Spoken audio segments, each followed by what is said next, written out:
I want to thank everyone for coming here tonight. You never know what's going to happen. You put out an email, you take out in the J-Post. Whoever comes, comes. I'm always trying to think of new ways of marketing events. I just came back from a 3-week lecture tour in Australia and South Africa. They invited me to be a keynote speaker at a Zionist conference. And the keynote is great because everyone's going to be there, but then afterwards there are breakout sessions.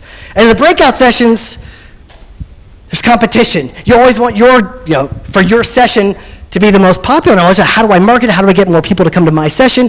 And I said, that lady who's organizing the event asked me, well, Jeremy, what's your session going to be called? And I said, there's going to be Jews, religious, all different types of Jews, non-Jews that are going to be there. I said, you know what, call my session The Secret to Jewish Immortality.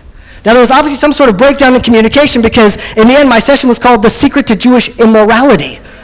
But needless to say, it was packed. But thank you guys all for coming here. The reason why I'm hosting this event, this is my own event. This is my version of a Seudat Hodaya. I know that Jews love to eat as we say thank you to Hashem. I was actually speaking to a Christian group just a couple of days ago. They wanted me to talk about Pesach. And one of them raised their hand and they said, you know, to me it seems like all Jewish holidays are the same. They tried to kill you, you killed them, let's eat. But to me, I wanted to do something a little bit more special. 3 weeks ago, my wife was putting the kids into the car. I live in Neve Daniel on a street that's really, really steep. And my wife is putting my children in the car. 3 of them are now in. My 4th, the baby, is in her arm. My Shovav, little 10-year-old, jumps to the front of the car, puts the car into reverse. Now, she still had the keys. You would expect when she has the keys that the car is not going to do anything, but lo and behold, the car starts going into reverse. And the car starts tunneling down the hill in Neve Daniel.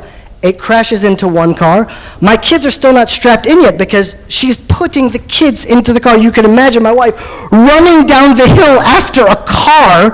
It crashed into 3 more cars and eventually crashes into a concrete wall about 50 meters down the hill. And it was right as people were supposed to be coming out of school. It's a busy street. All I can say is Chasdei Hashem. It was in the sphere, it was Gvura Shebegvura. It's like a Yom of Din. And no one was hurt. Not my kids, no one from the neighborhood. We crashed 5 cars. But other than that, everyone was safe. So this is just my way of saying thank you to HaKadosh Baruch Hu for bringing us here today. And the way that I could do it is to share 2 of my favorite people with everyone here in the room tonight. And hopefully with everyone around the world that will be watching this. It's Lag BaOmer. It was just a day ago. That's sort of in the background. Rabbi Shimon Bar Yochai, the student of Rabbi Akiva, the rabbi of the Great Revolt, Bar Kochva, thought he was Mashiach. And one of the greatest archaeological discoveries, about 60 years ago, historians, archaeologists, they didn't know was Bar Kochva real, was he a legendary figure? It was a machloket. And then 60 years ago, they actually found in the Judean desert letters sent off and signed by Bar Kochva. It's amazing. After 2,000 years, they found the letter from the last chief of staff of the Israeli army. Now that in and of itself is miraculous and amazing, but what makes it so much more incredible is who found the letters. It was found by a man by the name of Yigael Yadin, who's Israel's, of course, famous archaeologist, but Yigael Yadin was the first chief of staff of the new Israeli army. He was the head of the Haganah. Now imagine what that means. You can go read the letters at the Israel Museum, but even without knowing what the letters say, imagine the message that we're living as we live in 2014. The last commander of the last Jewish army sent a message, locked in time, frozen for 2,000 years, for the first commander of the new Jewish army to receive, as if on special delivery just to him. And here we are living in the modern state of Israel. You can't help but feel like we're living the next chapter in the Jewish story.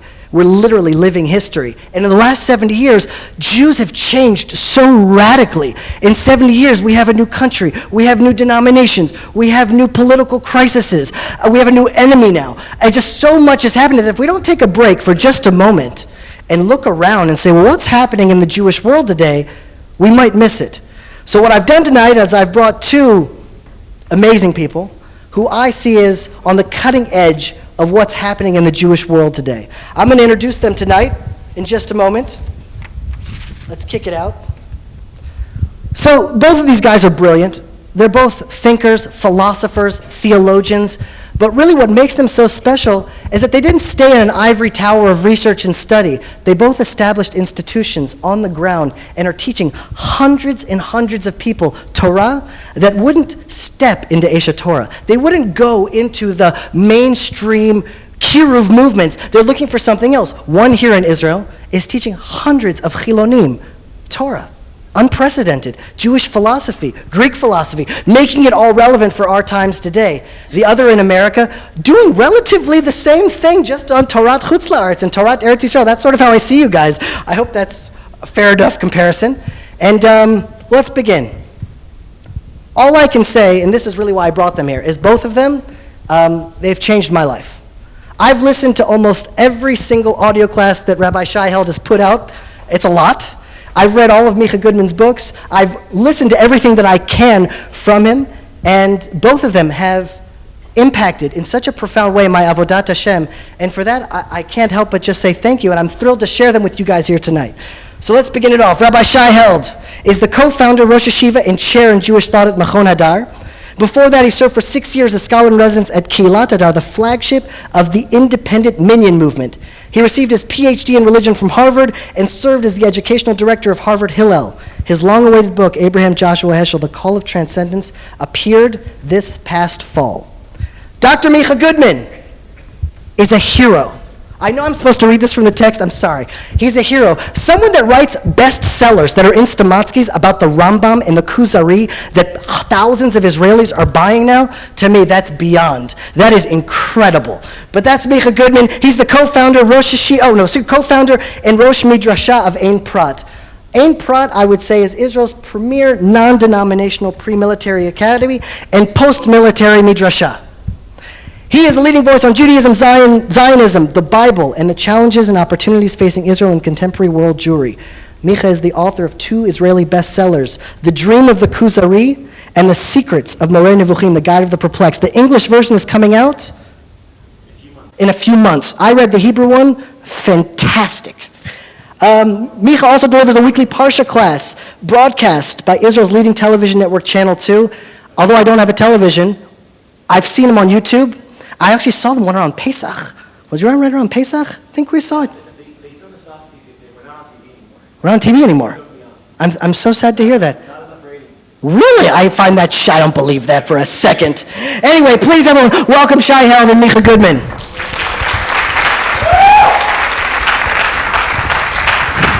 So that's Shai, that's his papers. So just leave it right here. All right, here we go.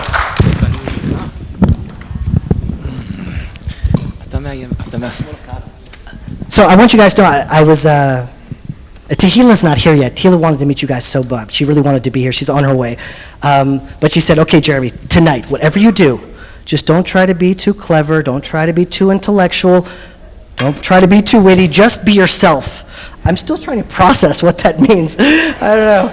But I'll do my very best. What I want to do with you guys tonight, as I open up the questions that I have prepared, I don't speak for everyone in the room, but I speak for a lot of people in the room. I think that most of us live in a little bit of a bubble. I live in Israel. I don't really know what's happening in Chutz La'aretz as much. I'm Dati Leumi. I went to a modern Orthodox yeshiva, Rabbi Ritzin's yeshiva in Efrat, went to a Hesed yeshiva. I hang out with my kind, and I know what's happening in my kind. And I think that's pretty much for all of us here. I mean, not all of us, but a lot of us. And what I want to do is, because you guys are sort of out of the box. You're reaching audiences that for the most part, we would never encounter. And I want to pick your brains about what's happening as just an overarching picture of world Jewry. So I want Rabbi Shai Held for you to talk about what's happening in America, and maybe for Micha Goodman to talk about what's happening here in Israel. And Dr. Goodman, if you could begin with what's happening in Israel, that'd be great. So, Erev Tov. David Ben-Gurion, in one of his great articles, he tries to define Zionism as a revolution in the following sense. He says it's different than the French Revolution, the British Revolution, actually first British Revolution, French Revolution, American Revolution, before the Russian Revolution. And the difference is that in all these revolutions, there was attempts of people to rebel against a foreign ruler. Zionism is about more than that, says David Ben-Gurion. It's not only an attempt to rebel against a foreign ruler. What's unique about Zionism is the attempt of Jews to rebel against themselves. Zionism is a revolution of Jews against themselves, against what Ben-Gurion called the galuti, the diaspora character that Jews cultivated and developed for almost 2,000 years. Which means that Zionism was, maybe still is, much more than a political revolution, much more than an attempt to create an entity, a political entity that didn't exist beforehand. Medinat Israel. It was also an attempt, and someone would say, mainly an attempt, not only to create a new state, but also a new Jew. A type of a Jew that didn't exist beforehand. And in that sense, Zionism is not only a political revolution, it's a therapeutic movement. It's a psychological revolution. Now, what is this new Jew? I like to think about this new Jew because through this new Jew, Jeremy, I'd like to think about what's exciting and interesting and different that's happening in Israel today as we're talking. Micha Yosef Berdyshevsky put it this way.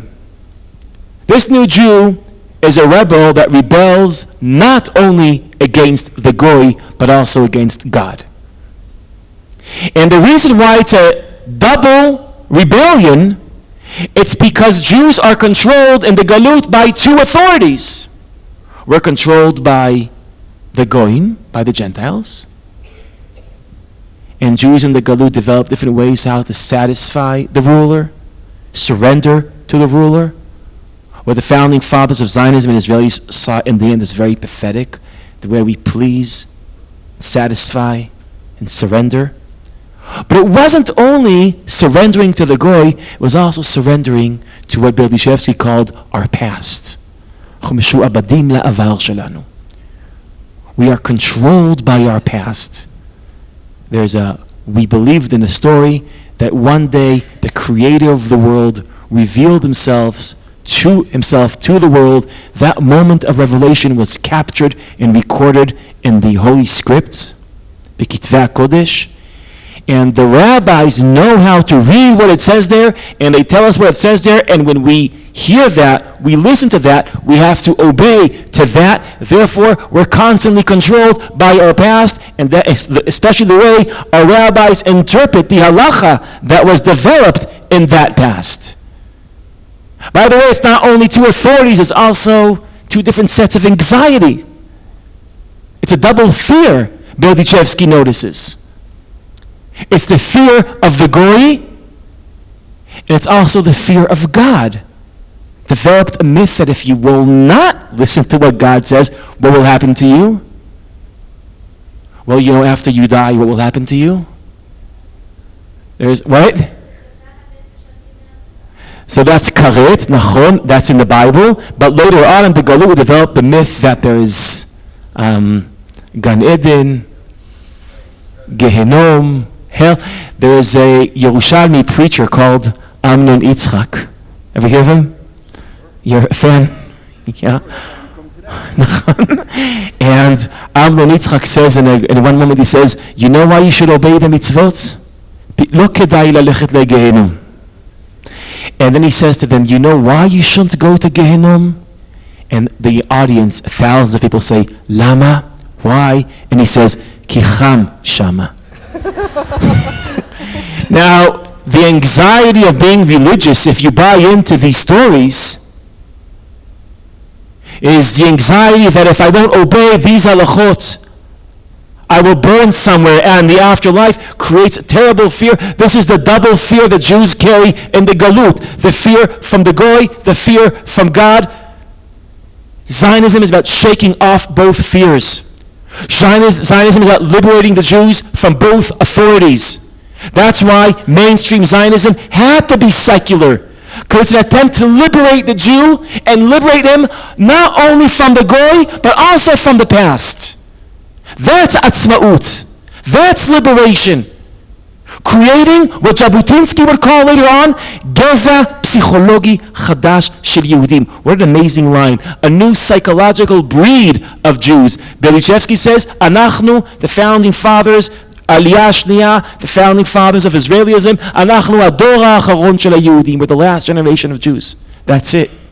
Jewish history ends here. ואנחנו דור ראשון לעברים. Now this new Jew that has no authority and no fear and nothing controlling him, not the God, not the Goy, this was the real creation of Zionism. Not only a new state, but a new Jew. This uncontrollable Nietzschean Jew, no authority, nothing, no constraints on his personality, no constraints on his behavior. Ben Gurion captures this new Jew with one line when he says, לא חשוב מה הגויים יגידו.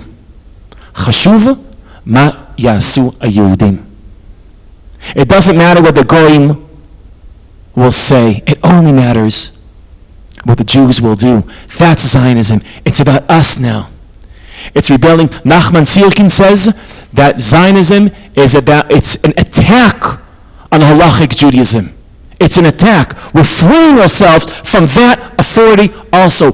And we're thinking about Zionism as an attempt to liberate Jews from any authority and creating these new, liberated, independent Jews. That includes the Goy, it includes Halahka, and by the way, that includes manners too.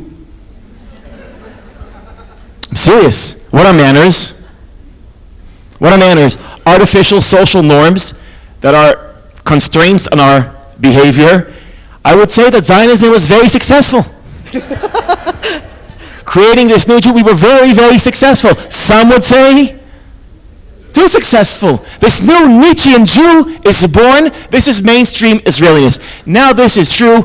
You know, now we speak about this Israeli, they fantasize, Dor Tashach, the Palmach Israeli, the Israeli that went through the therapy of Zionism, shook off the galutiyut, has no fear, no authority. You're his own person, your own human being. You're sovereign not only as a state, but also as a human being. But there is another, but we're paying a terrible price for the success of this revolution. And that's the price I want to bring to this evening tonight. We're going to discuss the relationship between American Jews, Israeli Jews. Everybody here is, I would say, mostly Israelis that speak English, that in many sense feel, maybe many of you feel that you belong to both worlds, to many worlds. Maybe some of you believe that you don't belong to any world anymore. It's complicated. I know it's very, very complicated.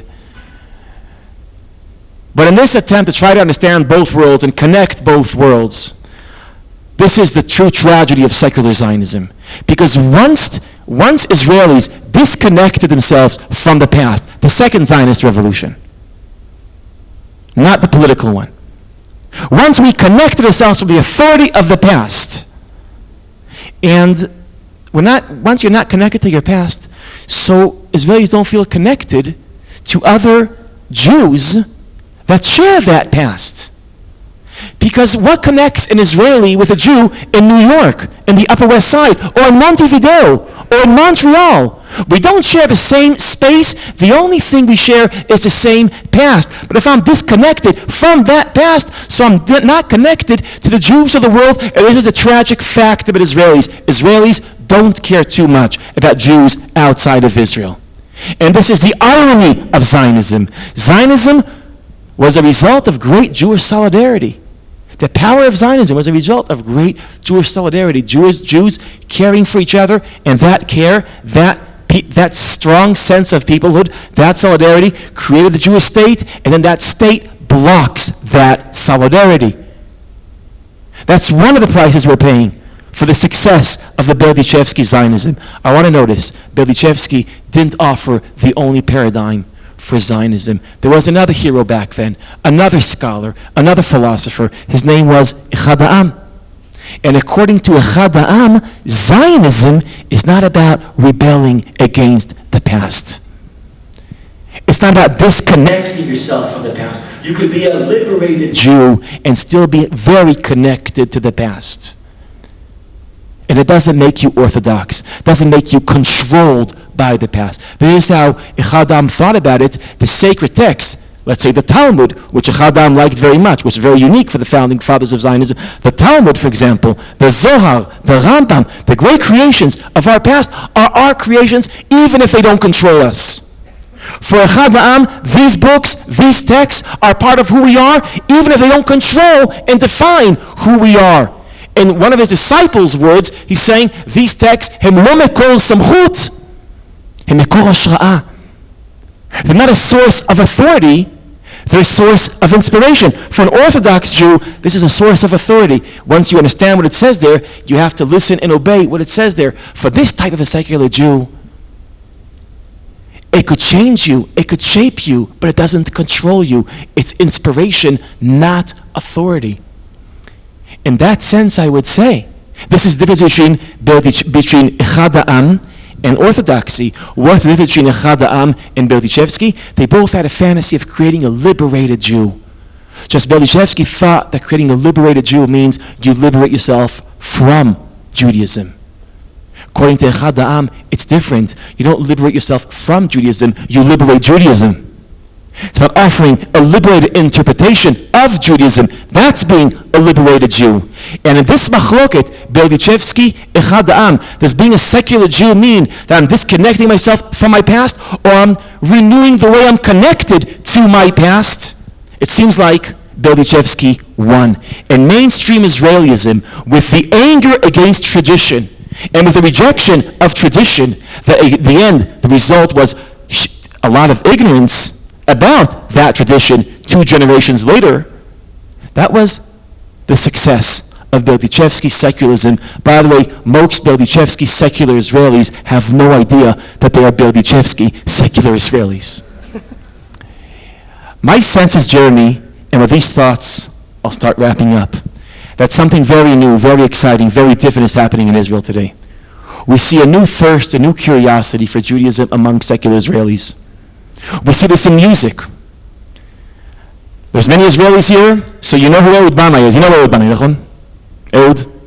Okay, if there's young Israelis here, Elisheva, you have it in your iPhone, nachon? Okay? Ehud Banai, Evyatar Banai, Yonatan Razel, Eti Ankri, Kobi Oz. Mikir? Because you're Israeli. Mikir? Now, all these names I've mentioned, if there's anyone here who never heard of them, I want you to know that these rock stars are not the avant-garde type artists, weird, challenging, the mainstream. They are mainstream. And every one of them, they are all doing Jewish music today. They're doing Tehillim, and they're doing Ibn Gabirol, and they're doing Yehuda Halevi. They're all going Jewish. It used to be when you come to Israel, you want to listen to Jewish music, you in the radio you go to the Hasidic, stations, and you go Yababam, Yababam. That's now if you want to hear Jewish music, you go to Galgalatz.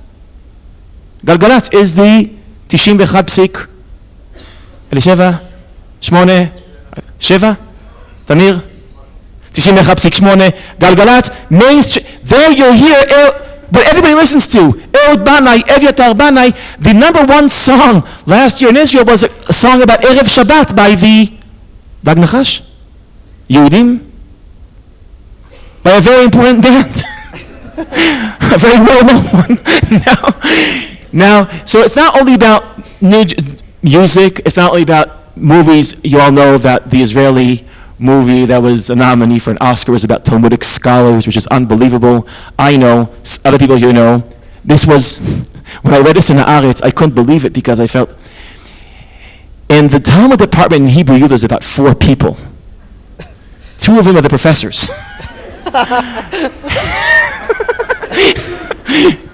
And this is Israeli movies, Israeli TV, and I see this in Ein Prat. About 8 years ago, there were 7 kids.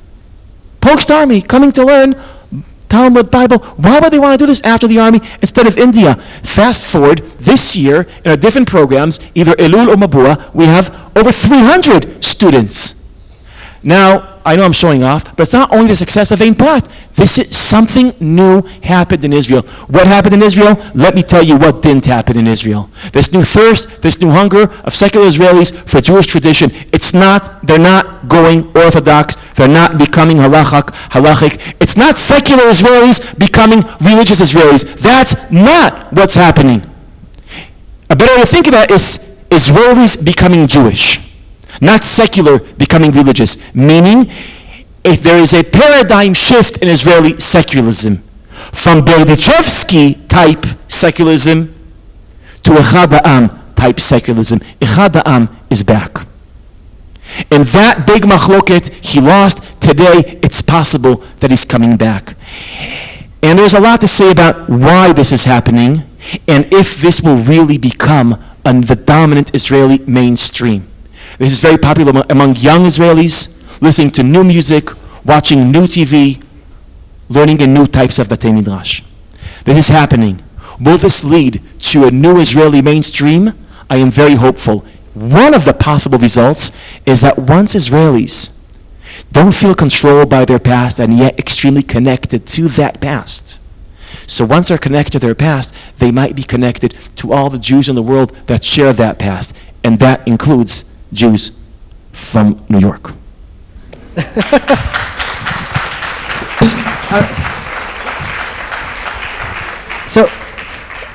Of being in Israel, going to Miluim, I'm seeing Chilonim that are doing alternative Kabbalot Shabbat. They're going to Mechinot. They're establishing Chiloni yeshivas. They're doing alternative Yom Kippur minyans, alternative Kiddushin. They're getting all into Judaism. And you're saying that, no, they're not becoming frum, they're becoming more connected to Judaism. But to me, it looks a little bit like, I could be wrong, but there's this famous Rabbi Nachman story where there's a boy, and he's living like a chicken under the table. And the mother goes to the rabbi and says, Rabbi, my son, he's living like a chicken under the table. Can you help us? And the chicken, the rabbi goes and sees the boy, and he's living like a chicken under the table, and he's pecking him. The rabbi says, this is insane. So he goes to the boy and says, listen, I know you're but just come sit at the chair like a normal boy. You're still a chicken. You're a chicken. Just sit at the chair but you're still a chicken. And the boy says, okay, I'm still a chicken. I'm sitting at the board. He says, well, listen, stop pecking at your food. You're still a chicken. You're a chicken. Just eat with a fork and knife. And so the story goes, finally the boy's sitting like a proper boy, eating with a fork and knife, and he's very thrilled. To me, it sort of looks like that's what's happening in Chiloni Israel. It's like you're a Chiloni, you're doing Kabbalot Shabbat, you're a Chiloni, Chiloni Yeshiva, Chiloni, you're a chicken. Kiddushin, yes, it's Kiddushin, but you're a chicken, you're a Chiloni. Okay. Do you know what I mean? It looks. Yes, I have to push back. I know, that's what I'm here. I'll tell you why. Because if a Chiloni would listen to you now, he would call this, he wouldn't call it, but the halachic term is Gnevat Dat. Meaning, you're telling me what I really am, and I don't know yet. And I want to say, what's really happening, it's not Chilonim becoming Datim, it's Chilonim becoming a different kind of Chilonim. This is something that Israelis don't yet get. There's a big battle, always was, should be more, for Judaism in Israel to become more pluralistic. And when they say Judaism becoming more pluralistic, they're saying religious Judaism becoming more pluralistic. The Reform movement had this big campaign once, Yesh yoter miderech achat liot Yehudi, and what they meant was, Yesh yoter miderech achat liot dati. Orthodoxy is not the only way to be dati. If I were to do a campaign today, I would say, Yesh yoter miderech achat liot Chiloni. And I would advocate for secular pluralism. And the fact that the religion in Israel is controlled by one orthodoxy, that's the easy part of Israel. The greater problem is that secularism is controlled by one orthodoxy. There's one way to be secular. And how do I know that? Because the parents of students at Ein Prat, when they see their children learning Gemara, they're sure that they're chosrim b'tshuva. They're becoming frum. Just like what you said now. Now, why are they sure? Because you have only one category. There's only one way to be a Chiloni. And if you are interested in Talmud, that means that you're becoming a Dati. What it really means, they're becoming a different kind of Chiloni. The founding fathers of Israeli secularism were pluralistic. Echad Am had a vision of what Chiloni means. Berdichevsky had a vision what Chiloni means. By the way, Aleph Dalet Gordon had a different vision. He thought that being a Chiloni is being more connected to God because Orthodox Jews can't really be connected to God because they're frozen with their emunot and with their halachot, and you have to shake off religion in order to connect to religiosity. That was Aleph Dalet Gordon. So is he Dati? In his vision, he's a liberated Jew. He liberated himself, but he didn't liberate himself from the past. He's reconnecting through his liberation. I would say, just like Datim have Hasidim and Mitnagdim, also Chilonim. Echad Ha'am is a Lithuanian type of a Chiloni. I'm connecting intellectually to my past. And Gordon is a Chassid type of a Chiloni. He's connected spiritually to the past. And there's other versions of Chiloniut. Part of the tragedy of Israeliness is that there's one orthodoxy for Chiloniut. And I think once I think what's happening now is young Israelis are realizing that we shouldn't only fight for religious pluralism, but also for secular pluralism. And I can be inspired by my past and still be chiloni in the sense that I'm not, and I will not be controlled by that past. I went through modernity. I accept the fact that I am sovereign. I am owned by myself, and that doesn't. But as opposed, I'm speaking now for many Chiloni Israelis, as opposed to my parents that were so afraid of the past will come and swallow them, so their only way to create their independence was to reject the past. I know I'm stealing the microphone. I want to use one last metaphor, okay? Beseda? My father is here, and there's something he doesn't know that happened when I was a kid. When I was a kid, I was about 16, and I was by myself in the room. My father caught me reading Encyclopedia Britannica. Oh, thank God. Oh, Micha. Oh. And he says to me, "Why are you doing that?" And I'm sure he's thinking, my son has no friends. And I was like, just. And he said, "Very good, Micha, continue." What was the first thing I did? I stopped reading Encyclopedia Britannica. Because once he wanted me to do that, it's not mine. That's being a teenager. And in the deep sense, Berdichevsky secularism is Judaism in its teenager stage, where you have to, in order to realize that you're not controlled by your past, to completely reject it. Today, if my father would I don't read Encyclopedia Britannica. But if he'd catch me, it's just worse. If he catch me, I assume he'd say, "Micha, kol hakavod." I would be probably "Thanks, Dad," and continue. Because now his authority, I'm not threatened. I think the reason why there's room for secular pluralism today, it's because secularism is such a great success. And secular Israelis feel so confident in their secular identity, and that's why they can open up to their past. So my answer to you, Jeremy, is that secular Israelis are learning Torah today, not because they're less secular, but because they're more secular, because they're so confident in their secular identity. That's why they can open up to their past without being threatened by that past. Beautiful. All right, Rabbi, you're on. To me, he can say whatever he wants. I am thrilled with what's happening in Israel.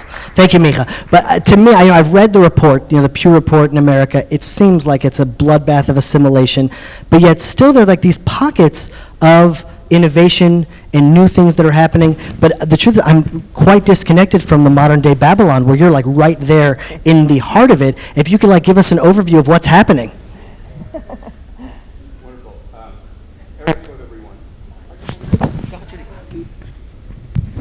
Erev Tov, everyone. I want to just take a minute to express my pride in being the only one who dressed as an Israeli tonight. Thank you. If you want to talk about assimilationism, look what happens to Micha Goodman all the time he spends in America.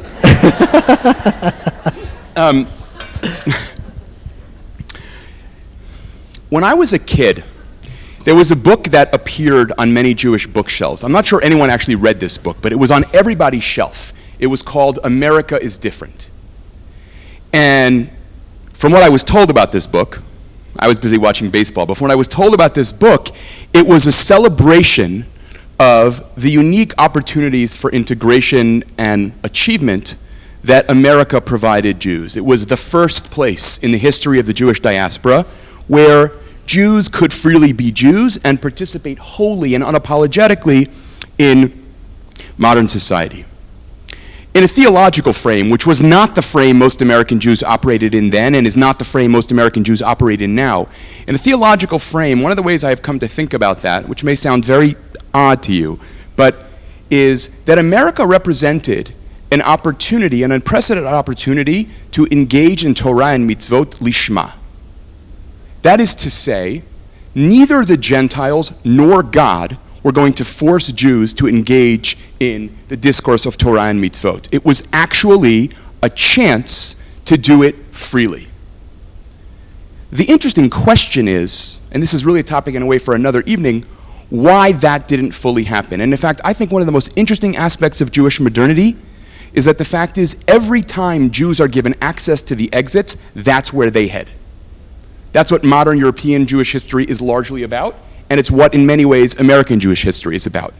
Now, Leonard Fine, a very prominent American Jewish social justice activist, said this in a very cute and stinging way about 15 years ago.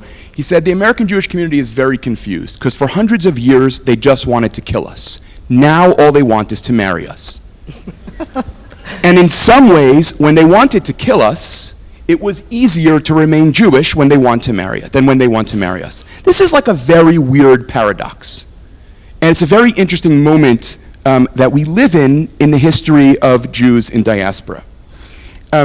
So, in a very direct response, Jeremy, to your question, I think we live in a profoundly unsettling and confusing time for American Jewry.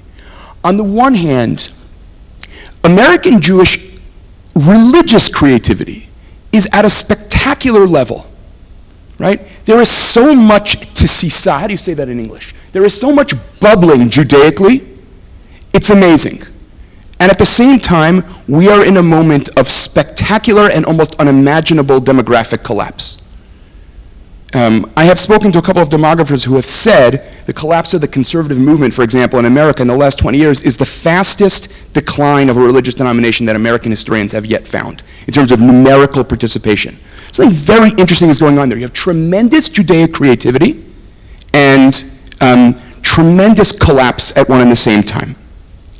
Now, I want to try to analyze for a minute some of why that might be, really just one angle, and then maybe say something about the ways in which the Orthodox community in America, which on one level seems to be doing much better, is also in a very different but very real kind of crisis. Michael Wiesegrad, one of the most interesting American Orthodox philosophers, says in a line in his very provocative and strange book, The Body of Faith, he says, ethics is the Judaism of the assimilated. It's a totally arresting comment. Ethics is the Judaism of the assimilated. But as he well knows, ethics is also at the heart of the Judaism of Moshe, and Yeshayahu, and Amos, and Chazal, and the Rambam, etc. The complicated piece of a lot of American Jewish identity, it seems to me, is that by privileging ethics to the extent of everything else, ironically, it created what I would call self-liquidating theology. Self-liquidating theology is essentially what happens when you tell a story about how the contribution of the Jews to the world has, in the end of the day, nothing particularistic about it at all. Again, I want to be clear here, because I think it's really important. It is at least as much of a distortion of the Jewish tradition to say ethics is marginal. Probably more so. I think definitely more so. But one of the things that happened in America is the Judaism, what's come to be called the Judaism of Tikkun Olam. Tikkun Olam is the catch-all word. I mean, I'm now going to say something totally nasty. I'm not going to let you videotape this. Tikkun Olam is such an assimilated term that it is largely used by people who don't know the traditional Jewish language for the things they're going to do. I often say in liberal synagogues, I don't want you to do Tikkun Olam. I want you to do Bikur Cholim and Nichum Avelim, V'tirdefut Tzedek. Learn to speak Jewish about what you do. That's not enough, but it's a start. Right? So one of the things that's very interesting is the paradox of embracing something that lies at the very heart of the Torah, but embracing it almost exclusively has in fact led to self-liquidation. My son just received a book in the mail from this Jewish book club. I kid you not. The book is about how Grover from Sesame Street comes to Israel. And what does he do in Israel? He learns, quote, the mitzvah, which is a good deed. Abraham Joshua Heschel in 1955 said a very simple sentence. He was talking about something. Mitzvah means commandment. Not good deed, it means commandment. So he receives this book about Grover. Grover comes to Israel, and what does he do in Israel that connects him to his Judaism? He learns about recycling, which is a mitzvah in an Israeli park. By the way, I think recycling is a mitzvah. Protecting what God created is an urgent mitzvah. But if that is literally the core, the be-all and end-all of your Jewish conversation, it's very nice, and I hope you enjoy your Presbyterian grandchildren. Because in the end, you're not actually providing a narrative and a reason for a people to maintain its story. That's not the whole story, to be sure, but it is a very integral piece of some of what happened in American Jewish history. Without the language of Torah and mitzvot, there is no future. right? It's one of the interesting ironies. And there's very different ways in which you can argue that's true in Israel and America. One of the ways it's more crisis-laden in America is secular Israelis, their grandchildren might once again discover Talmud. Secularized American Jews, it's a much more complicated, less optimistic bet. Now, I'm going to talk about opportunities for promise in a minute, but first let me say something about Orthodoxy that may, I hope not inflame some people too much. We are in a time in what I like to call, for those of you who are still American to some degree or another, the artist formerly known as modern Orthodoxy. We are in a time where modern Orthodoxy is in a process which has been going on for quite a while now of abandoning the modern part of modern Orthodoxy. The greatest symbol of that is the fascinating transition in the last 20 years from rabbis formerly known as modern Orthodox rabbis insisting that they are centrist Orthodox rabbis. Right? The jettisoning of modernity as a lechatchila value, right, is extremely, extremely important. One of the things that happened in modern Orthodoxy, by the way, many of you probably remember this, modern Orthodox kids were always educated by Haredi teachers in the Limudei Kodesh. No self-respecting movement would ever let that happen, right? Modern Orthodox kids were educated by teachers who scorned modern Orthodoxy. By the way, Rav Moshe Feinstein was seen by most modern Orthodox Jews as the posek of modern Orthodoxy, a movement for which he fundamentally had disdain. Modern Orthodox Jews he calls Shomrei Mitzvot. Ultra-Orthodox Jews he calls Yirei Shamayim. So modern Orthodoxy, in a certain way, the chickens came home to roost in its lack of affirmation, lechatchila, unapologetically, of what it stood for. Well, just Shai, on that point, I would say that when I wanted to be a rabbi, my parents said, no, you're going to go to law school. Because in my family, you're either a lawyer, a doctor, or a failure. There's just no other way. And I said, a rabbi, like what kind of job is that for a good Jewish boy? Right. So there are no modern Orthodox rabbis. And that's why all of them, even till today, in the modern Orthodox schools, most of the Rabbanim are Haredi. So, right, or are aspiring Haredim, right? You know, as one blogger who has a tremendous amount of, I think, very insidious influence, was asked, I don't understand, you're a wannabe Haredi. He says, no, I'm not a Zionist. That's his only response, right? It's not about the value of secular education.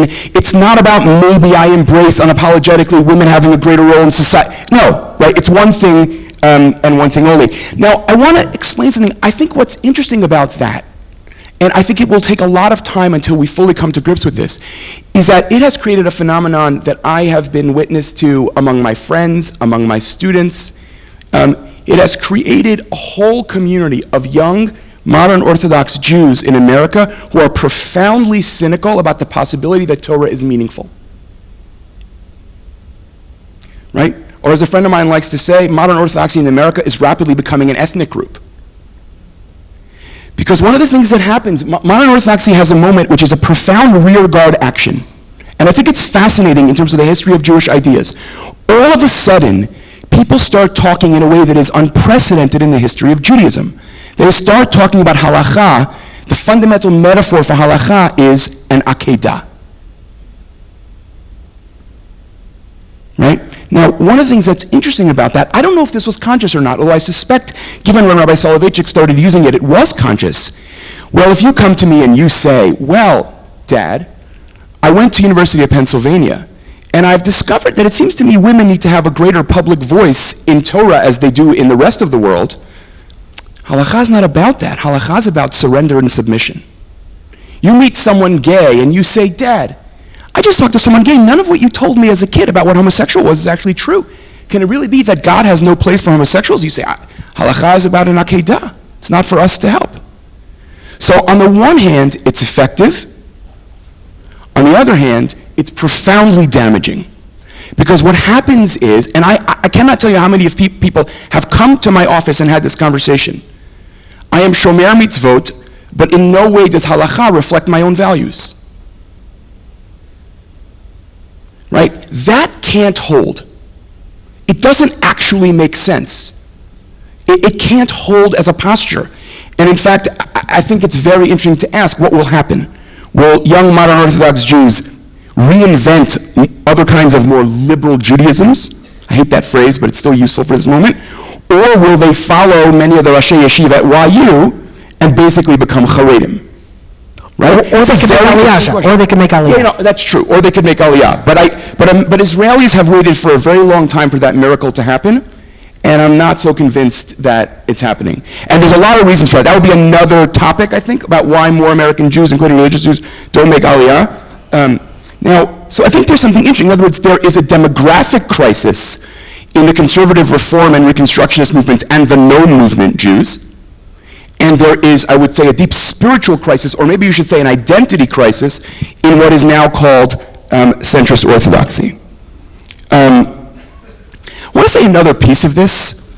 In the early 1950s, Abraham Joshua Heschel gave the same talk to organizations of reform rabbis and conservative rabbis. And he said, violating every rule Dale Carnegie set forth for public speaking, he said to organizations of rabbis, the synagogue is the graveyard where prayer is buried. I think, by the way, it was a riff on a famous story of Levi Yitzchak of Berdichev, right? The Beit Knesset is filled with prayers because insincere prayers don't go to heaven. One of Levi Yitzchak's most amazing lines. And the interesting thing is, the American synagogue and Orthodox synagogues are the same in a different way, has not changed all that much. Here's where the optimism is. American Jews in very large numbers understand that this will no longer hold. The status quo is over. I sometimes like to say that, and this, by the way, is going to sound really cynical, it's not. It's actually a fact of sociological research. The last people to get things like this are the people who are salaried not to. There's a lot of sociology about this, right? People whose living depends on imagining that things are very good are the last people to say, situation is take schlecht, right? It's bad. But American Jews in very large numbers, I think, are saying that. By the way, many American rabbis are very courageous in saying that too. But not all. And not all of them are well placed enough to really change the agenda of the American Jewish community. Now, the positive is, certainly in my lifetime, there is a wildly unprecedented spiritual hunger among Jews. And these are not totally overlapping categories, which relates to the exchange that Micha and Jeremy had, but they are to some degree overlapping. There's also a profound desire to connect to Jewish sources. The question is, are those desires deep enough to actually create something profound and sustainable? I say that genuinely as an open question. I don't think we know the answer to that question yet. But something is happening. And the rise of what came to be known as the independent minyan movement, of which Kihilat Hadar, which I served as, quote, not the rabbi of for many years, because we tried to create communities that didn't have rabbis. That was not cynical, by the way. I don't think we'd realize exactly what we were doing. The independent minyan movement was about people who basically said two things. I don't fit comfortably anymore in the American synagogue, and also crucially, and this is the last piece I want to try to talk about briefly, I don't fit comfortably anymore in the denominational language. And that's something that always resonated with me very deeply. Part of the complicated thing in my own life is I was raised by European Holocaust refugees raised in Israel, fought in the Haganah, were pioneers in Aliyah and Yerida. Right? They went for 1 year in 1956. Right? And they raised us in a secular Israeli maskilik home where we did not keep Shabbat. We listened to Yoram Gaon all day instead. And where my father said over and over again, you don't know how to learn a Daf Gemara, you're not a Jew, you're not serious. I never saw Shabbat Kiddush in my life, but I went to yeshiva in Muncie. This is not much true, right? Now, on a good day, it means I fit anywhere. On a bad day, it means I'm very lonely.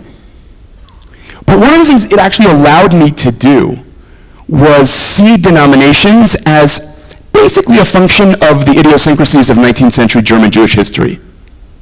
Orthodoxy and conservative were not words given to Moshe at Sinai. They were words created by German Jews to work out their issues. Those issues are not the same as the issues of American Jews, or Israeli Jews for that matter. And I have tremendous respect. It's actually taken me a long time to, get to this point, because I think there was a part of me that was very brash about this. I have tremendous respect for many people's need to identify in a deep way with a denomination. I don't relate to that at all. And more of the Jews that I interact with don't relate to that in any way. They find those words uninteresting in the extreme. Not least, by the way, because they don't tell you anything. Somebody tells you they're a conservative Jew, you know precisely nothing about their level of observance.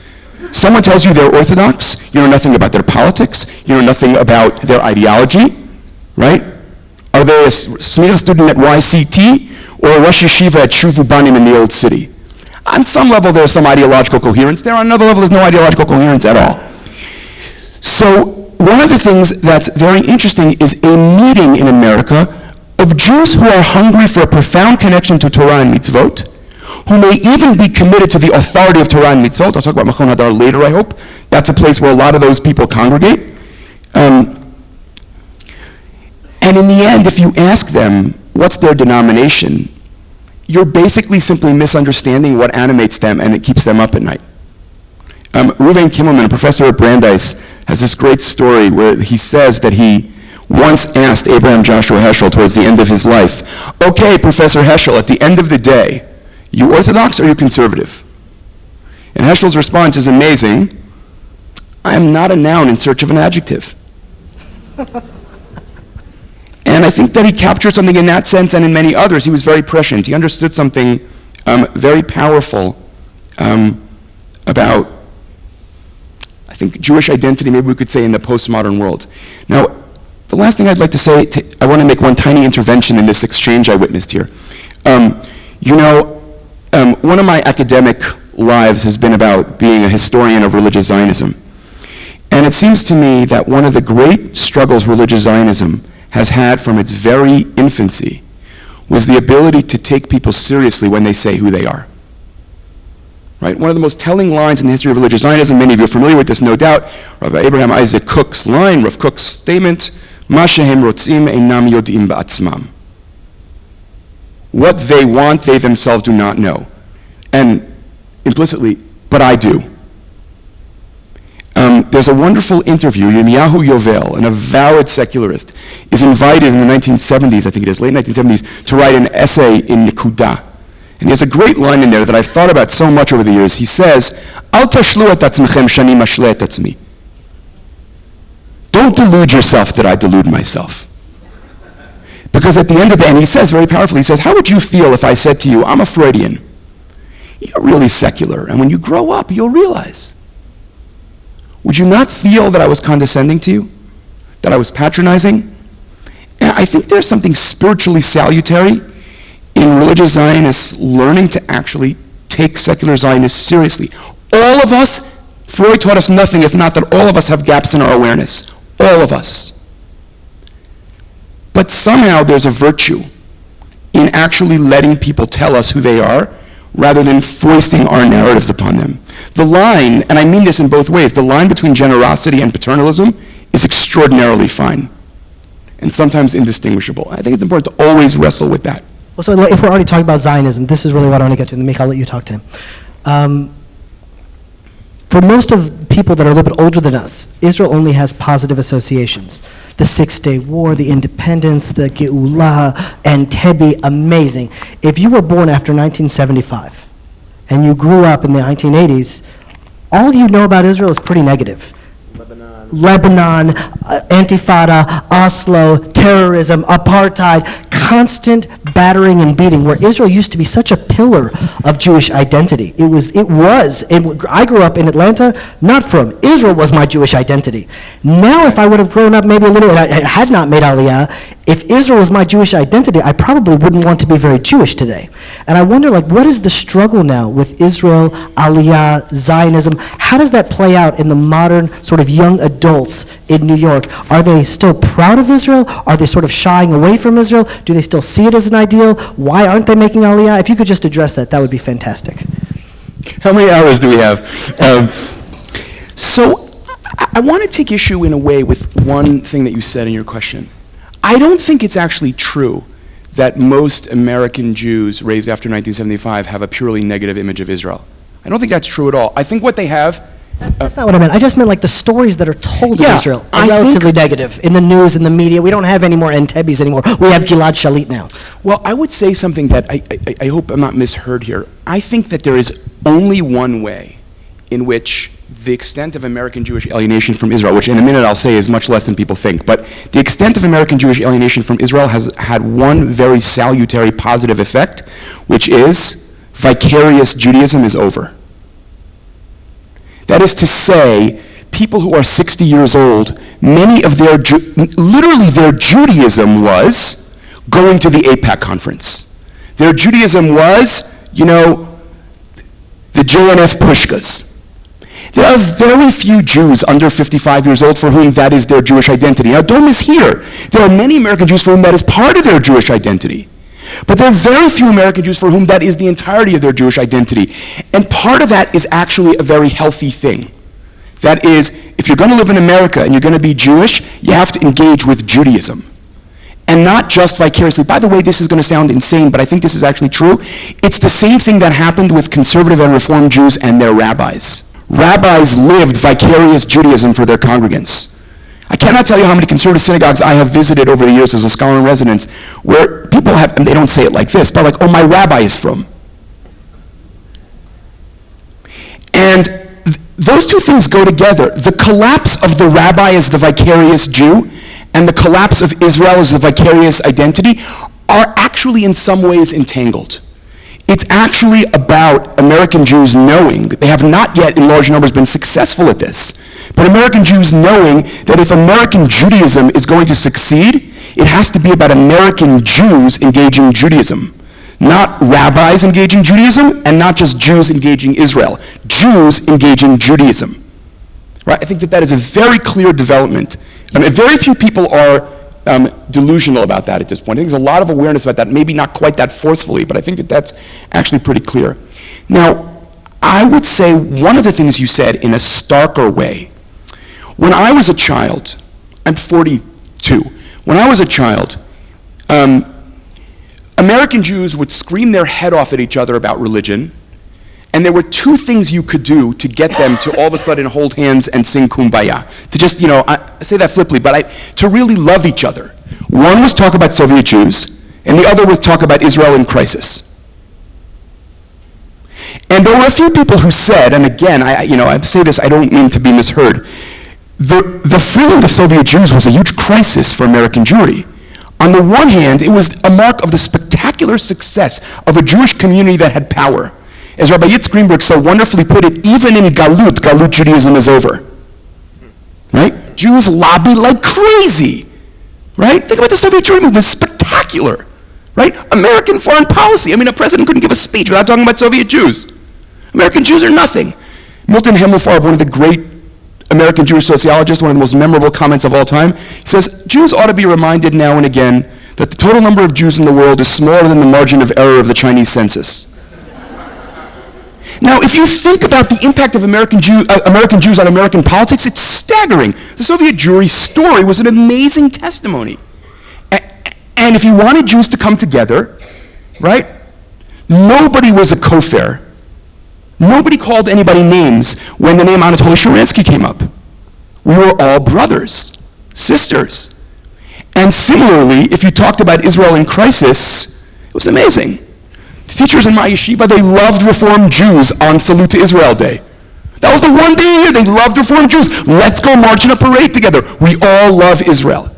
Now, ironically, it's such an interesting emblem of what's happened in American Jewish identity in general and American Jewish identity around Israel in particular is now, if you want to take Jews who find other ways to get along with each other and completely splinter the room, walk into the room and say Israel. Now, that is very interesting. I mean, it's more than interesting. It's very painful. I'm saying that disinterestedly. I'm not disinterested in this. I think that has been made worse. And I try to say this in settings of all kinds of political orientations. That has been made worse by a startling lack of generosity in interpreting the motivations of the other. Startling. The discourse of parts of the American Jewish right that all Jews who are left on Israel are traitorous and they don't really love Israel is appalling and it is actually the most likely to be self-fulfilling narrative imaginable.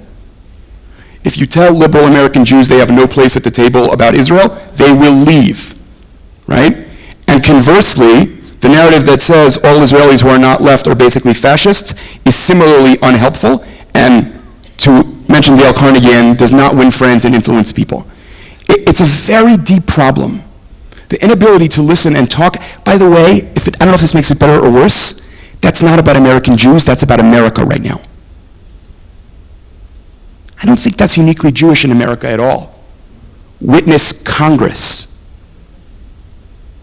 Right? I mean, American Congress can't do anything. It literally can't do anything. Because its greatest ideology, I mean, when a Republican leader can say about a Democratic president, our goal as Republican leadership is to limit him to one term, that's a totally broken political system. And that's not about who the president is, Democrat. It's just totally broken. So we're in a time right now where American Jewish discourse around Israel is totally broken down. But that's not about only alienation from Israel. It's actually about complex view about Israel, and also, and this is really my last sentence, I'm sorry, I stole Micha's show for a second here. I'm learning from Micha.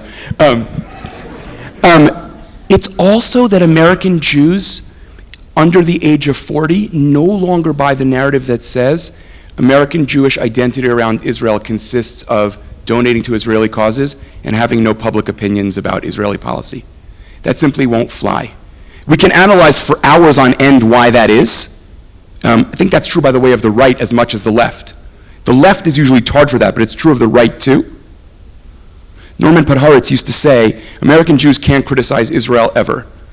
Then Yitzhak Rabin went to Oslo, and lo and behold, Podhoretz discovered he could criticize Israeli governments like crazy. Something very profound has changed. I'm not sure I fully understand that. I'm not enough of a sociologist to tell you how that happened. But the notion of I support Israel without having a say is over. Part of that may be about, it is amplified by Israeli delegitimation of liberal American Judaisms, which weakens America's sense of, American Jews' sense of unequivocal loyalty to Israel. There's a lot to say there. Obviously, this is a very muddled moment in America about this, but I'm going to stop. All right, I'm going to totally shift the conversation now to something else. I think both of you, what attracts me, challenges me, the reason why I love listening to you guys, because you're sort of out of the box when it comes to halakha, hashkafa, the approaches. It's just unique, different, amazing, and challenging. I don't want to go to the challenges. I think that I can sum up all three made hot topics as women, homosexuals, and non-Jews. If we put all three of those topics aside, now let's talk about halakha for just a moment. And it's probably both different for both institutions, both in Israel and America. Ein prat. Here we have Chiloni Israelis that are learning Gemara, that I assume are also eventually learning also the halakha that's coming out of the Gemara that they're learning. What role does halakha play in the ideal Jewish life of this new secular Israeli? And then that same question, go back to Machon Hadar, what role does halakha, authority, commitment, commandment serve in this new Jewish modern life? We're not big on halakha. And I want to say why. And here I'd like to use your very interesting analysis of the role of the role of ethics in liberal Judaism and in Orthodoxy. That fascinating analysis that you offered us. I'd like to use that to think about how young Israelis, and I want to think about halakha, or could think about halakha, but now I'd like to think about a different group of Israelis I didn't think about before, not Chiloni Israelis. I like to think about Datim, and where some of the Datim could be going. But as opposed to what I said before, I was saying things are happening in the secular community. I want to speak now about things that could happen in the Dati community. What I found very interesting about your analysis about American Judaism is that there's a problem defining Judaism with ethics, using ethics to capture the essence of Judaism. And this problem was analyzed by David Hartman, Zichrono Livracha, and that there's nothing Jewish about ethics. There's nothing Jewish about ethics. Therefore, ethics can't be the essence of Judaism. I remember growing up and teachers saying that being a dati means that when you see someone that needs help in the bus, you go out of your way to help that person out. But I think also Chilunim have those impulses. And by the way, also Buddhists do. And also Christians do. And also Muslims do. What's Jewish about that? That's human. Empathy is a human impulse. It's humanity at our best.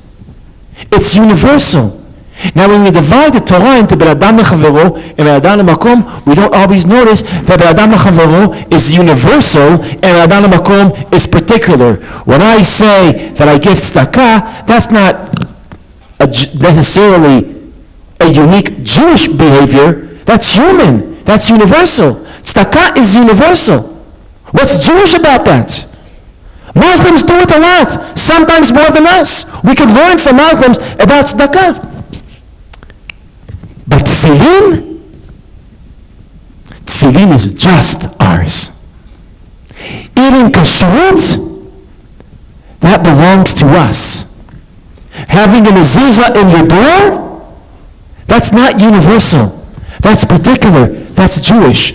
And as a result, since Ben Adam Lechavero is universal in what we call Ben Adam Lemakom, the ritual side of Judaism is particular. It's only ours. It makes us unique. What happens when you're in the Galut and you tell your students and children that the most important part of Judaism is ethics? You're ultimately telling them that the most important part of Judaism is that part that's not uniquely Jewish. The most important part of Judaism is ethics, therefore the most important part of Judaism is the universal, the not Jewish part of Judaism. And when you do that, what happens? Well, we heard from Rabbi Yad, what happens? When you say the most important part of Judaism is ethics, Judaism shrinks. Why should, that's not how you create patriotism. You know how you create patriotism? You say, you know that part of our religion that only belongs to us, that only we perform, that's the best part of our religion. That's the best part of being a human being. That's how you create patriotism. And as a result, now, I'm sure you know that, like Shai said, Yeshayahu said that ethics are more important than rituals. Hosea said, Ki chesed chafatzti lo zevach. Ethics, social sensitivity, is more important than performing rituals. It was what the prophets thought. That ethics in the hierarchy of Judaism, ethics are way beyond rituals. But here's a problem. In the Galut, it turns out that when you locate, like the prophets, ethics above ritual, you had a great line, it's Judaism self-liquidating. How do you say Self-liquidating.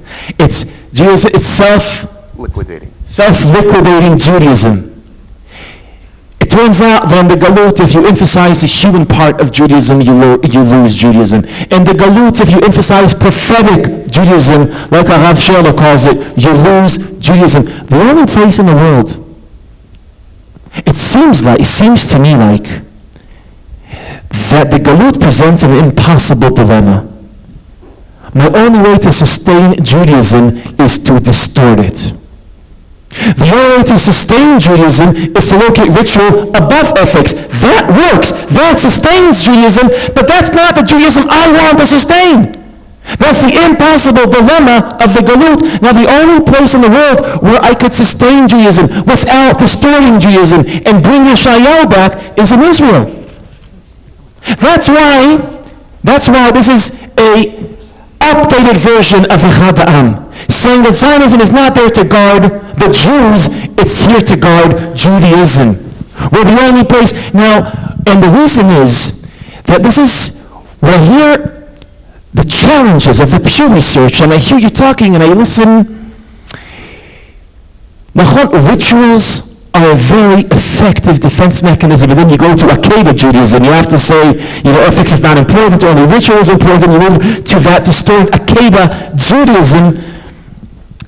So I'm asking myself, in the Galut Judaism, ritual Judaism is a great defense mechanism. It guards the identity.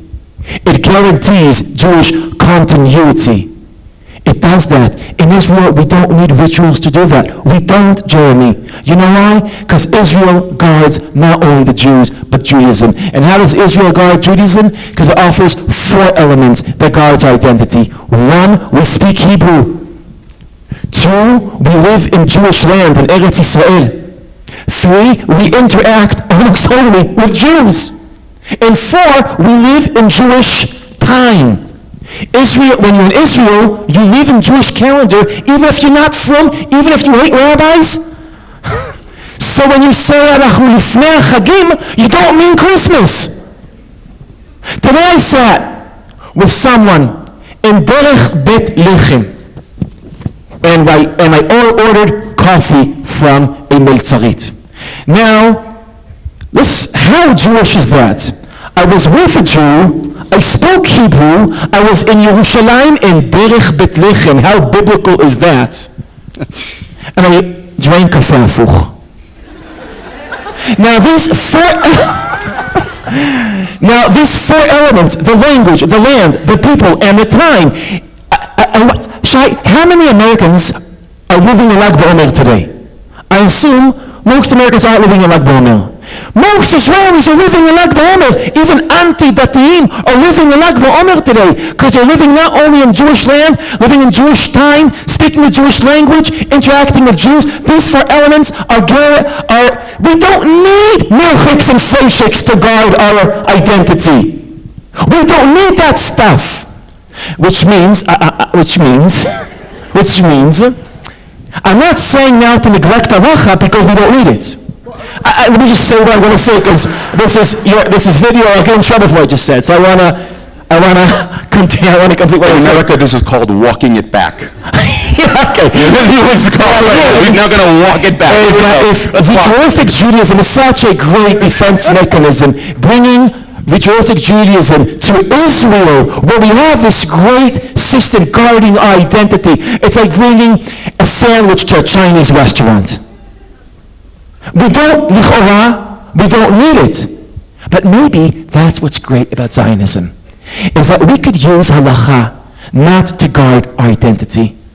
We could use it to inspire our identity, to guide our identity. It's not about survival.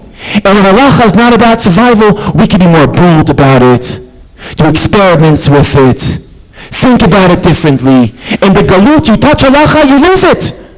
Because you need halakha to guard our identity, and if that's what guards you, you don't mess around with what guarantees your existence. It's like in Israel, we won't just cancel the Air Force, right? Let's think about a different paradigm. Because in Israel, Jews are threatened. In America, Judaism is threatened. Therefore, in Israel, we won't take risks with security, just like Orthodoxy gets it, I think, in America. You don't take risks with halakha. I would say what you call liberal Judaism is a great idea in the wrong place. So, this is just one point that I wanted to bring over to you, is that the last stat that I read, since 1948 until today, there are 1 million Israelis and their descendants living in Chutz La'aretz. That if they don't feel inspired by Judaism, and they're just living a secular life, drinking Kafe Hafuch on Beit Lechem, then they will make Yerida and they will assimilate. So without Judaism, without Torah in Eretz Israel, then there's an allowed plain. Relying just on Israeli culture, I don't think is enough. I think we should promote ritual Judaism in Israel, but when we realize that that's not what's guarding our identity, but it's here to guide us and inspire us, we'll start thinking about halakha differently. And the Israelis that leave Israel and lose their identity are proof to everything that I said. Because when the only thing that guards your identity is Israel on those 4 elements that I spoke about, once you're out of Israel, there's nothing guarding you. There's no life jacket, and you drowned. And this is what Israelis that leave Israel don't realize, that the only thing that guarded Judaism was Israel. Rabbi Jonathan Zaks put it once this way, that in Israel we're the chosen people, and in Chutz La'aretz you're the choosing people. In the sense that in Israel, The identity is imposed on us. We breathe Judaism even if we don't want to. In Derech Beit Lechem in Yerushalayim, speaking Hebrew, we are so Jewish. Imagine how much, in America I have to go to day school to learn Hebrew, to interact with Jews, and to come to Israel a lot.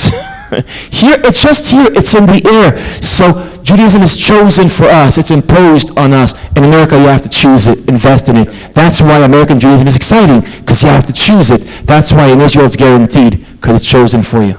All right, so this is now going to be obviously a totally different answer than his, because you're living in the outside. What role then does halakha play? Do you see it distorting? How does it play out? Because I think that out of most of the rabbinic figures that I know, you're pretty innovative, pretty out of the box, you're open-minded. How then does halakha play, at least for your students that aren't necessarily coming from such a committed background? What would be the ideal halachic Jew in America, in your perspective? Okay, I want to talk about that, but first, if I could, want to say one thing as a little bit of a critique of my friend Micha here, who's just offered a resurrection of Shlilat HaGolah in the most passionate way I've heard in a long time. I mean, it's like an updated Aaron Appelfeld speech, Albet Yoshua speech. By the way, it's not that there's no truth to it. It's that I think it's too simple. And I want to just point to one thing that's too simple about it, Micha, which is you ended up, ironically, after earlier arguing for the importance of Achad Ha'am, making the most un-Achad Ha'amist argument ever. Achad Ha'am, I think, would be appalled at the idea that drinking kafeh afuch with another Jew in Hebrew is enough to guarantee Judaism. It's enough to guarantee Jewishness. Israel guarantees Jewishness. It does not guarantee Judaism. Witness how many young Israelis I've met who have said things to me like, "Ma ze Talmud b'diuk?"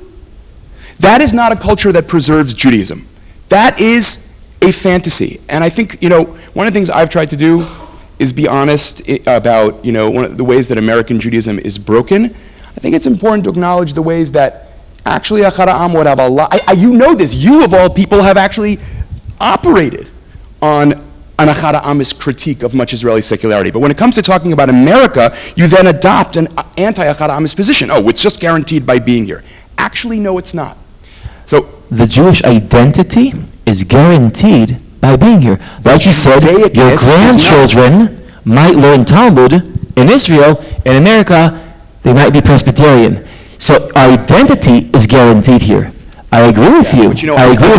But I would invoke actually anyway what Jeremy said. If you don't have a connection to Judaism, eventually your grandchildren of the Yored will also have the same problem. Because they'll be and the fact is, like the need to stay here without a narrative that makes sense, I think is actually very tenuous. I'm just pointing out, I think it's interesting. One has to be careful about invoking a totally different argument when one talks about what has to happen in Israel, and then ad hoc invoking a totally different argument to delegitimate everything outside of Israel. I think it actually weakens your argument, in my opinion, which I think your argument has a lot to it. Now let me try to actually answer the question I was actually asked. I want to say about ethics for a minute, because I think ethics is a very important piece to talk about. I think it's important to be careful about how we say this.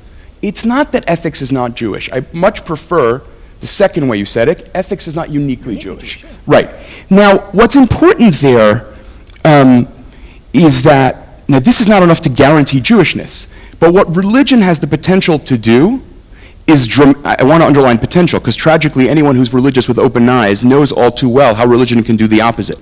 But religion has the potential to amplify my ethical commitments. Religion can tell me not just v'ger lo toneh, but also v'ahavta lo kamocha. Religion can amplify profoundly my commitment to ethics. And you said something I thought was interesting, which is that empathy is a human instinct. Yeah, it's true, but so is hatred. And what religion, I think, does very powerfully, the Torah very clearly chooses to say the lesson of Avdut and Mitzrayim is not the world turned its back on us, therefore I hate everyone, but rather the world turns its back on us, therefore I will never be among the backturners. That is a religious amplification of the ethical in the most dramatic way. I don't think you need religion to do that. And I don't think religion always does that. Rahmana litzlan, anyone who cares about religion should do tshuva about that. Be sobered by that fact. Nevertheless, that's one of the main things religion is in the world to do. Another way of saying that is, every time a Jew comes to God and says, I'm not interested in ethics, I'd rather worship you, God says, oh really? Love who I love. What's the Yom Kippur Haftarah about? Just think about that. The insanity of saying many hours into davening, oh, by the way, everything you're doing is worthless. It's an astonishing moment in Jewish liturgy, right? It's actually unbelievable, right? If you don't care about wickedness and cruelty, you are not serving God, you are serving an idol of your own making. So I think we really have to be so careful here to find a way to acknowledge, right? Ethics, as I've said, can't be the be-all and end-all, it's self-liquidating. And yet, all of us who care about the language of Torah and mitzvot have to be very careful that we also make sure everyone understands that Torah and mitzvot has to amplify your commitment to the ethical. It can never come as its substitute, and as Rav Kook so beautifully said, God help us if it serves to weaken them.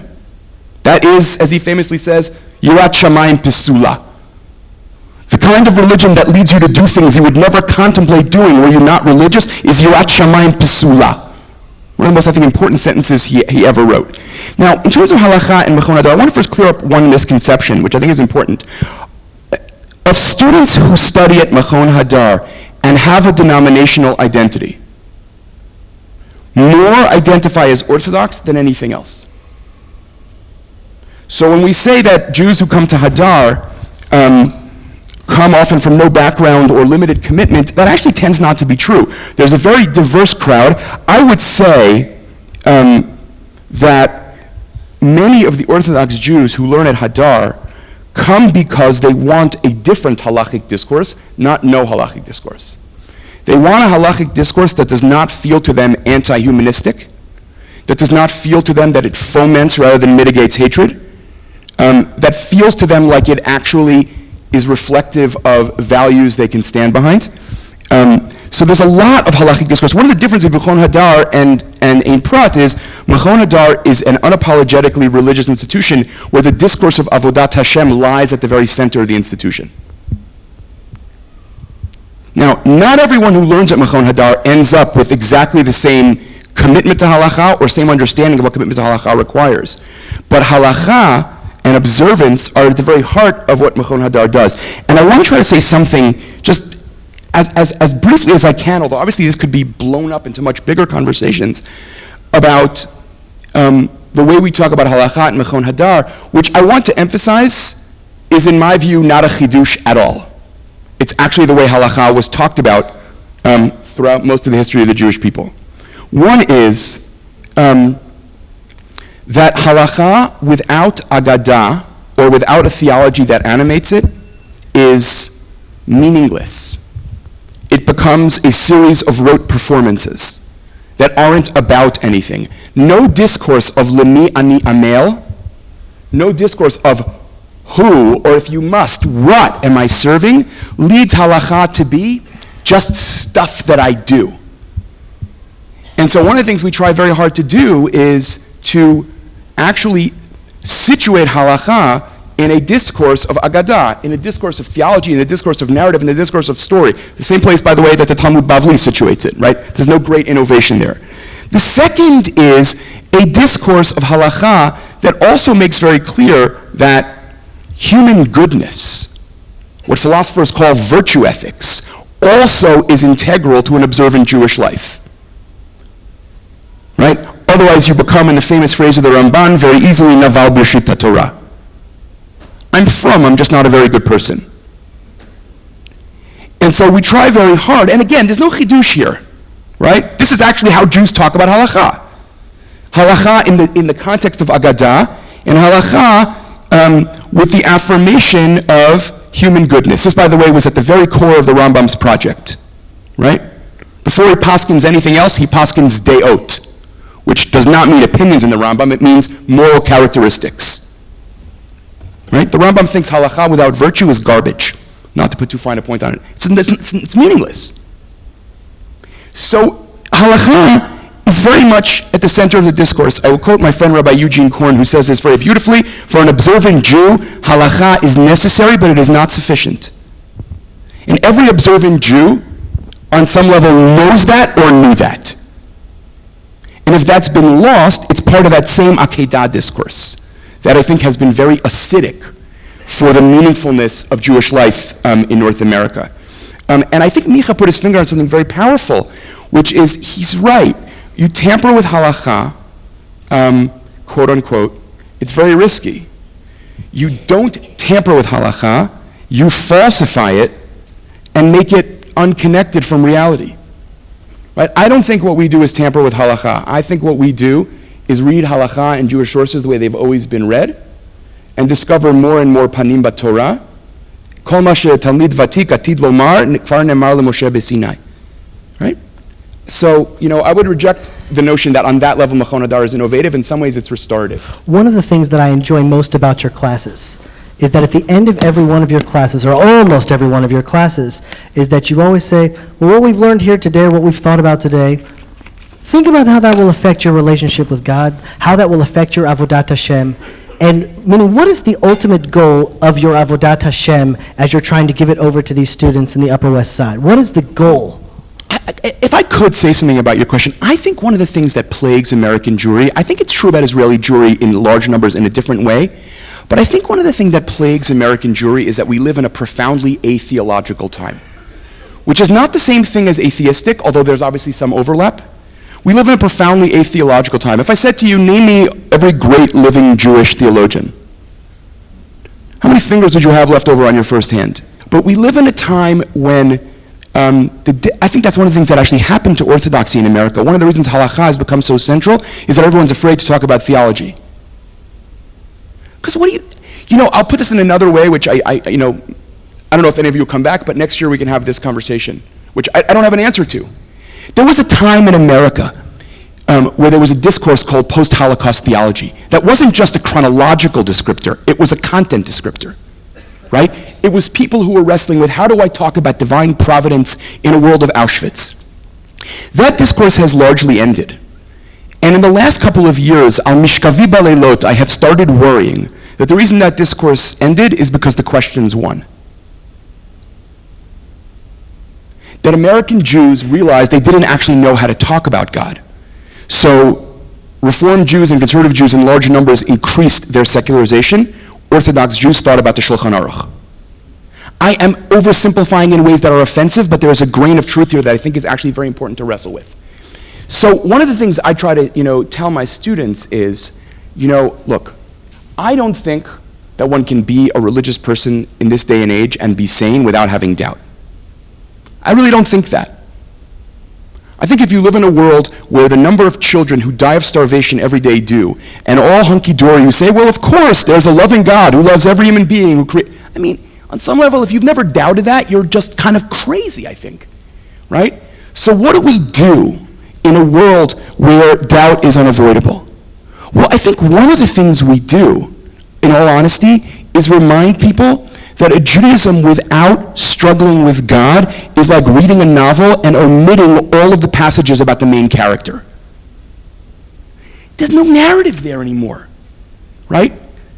Wrestle with the God you're not sure exists. This, by the way, in an interesting way, it's interesting how Elie Wiesel has sort of been forgotten by a generation of younger American Jews. Elie Wiesel was always the most eloquent person about this, right? A Jew can be angry at God, a Jew can be disillusioned with God, but a Jew without God, I don't even know what that is.